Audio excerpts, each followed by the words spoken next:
Grandpa, Ebenezer Woodbury Franklin Stirrup Sr. is the true tale of the American dream. As an immigrant with little or no formal education and the wherewithal to work long hours, he became one of the wealthiest men in Coconut Grove. E.W.F Stirrup Sr. was born in 1873 on Harbor Island in the Bahamas, out of wedlock to Harriet Sweden and European Henry William Franklin Stirrup. He and his mother were ostracized by her family. When he was 10 years old, she passed and he was left with the Stirrup family primarily as a worker, which he left at the age of 15 to go to Key West. In 1894, he married his childhood sweetheart, Charlotte Jane Sawyer, and they moved to Cutler, Florida, where he worked in the pineapple fields.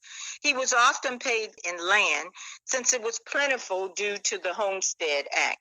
This was the beginning of his vast land holdings. In 1897, he built his home on Evangelist Street in Coconut Grove, known now as the Stirrup House.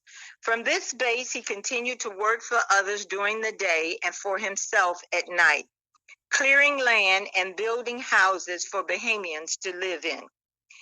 Everything Grandpa did was driven by what he valued the most: family, community, and education, all of which he lacked as a young boy. He made sure all of his children attended college. He created other businesses that he felt were needed by the community. He made sure Bahamian families had homes to live in with yards and gardens. He built more than 100 houses for rent or sale, and he never foreclosed on anyone. Abe, as he was fondly called, was always available to assist people with their problems.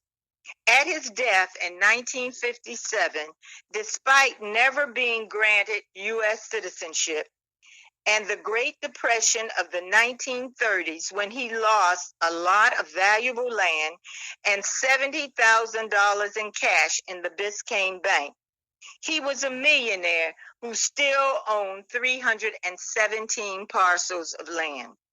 He is an amazing legacy, as his success is all the more incredible when it is remembered that his accomplishments took place in an overwhelmingly segregated and discriminatory environment. He came to South Florida from the Bahamas with nothing and died a millionaire.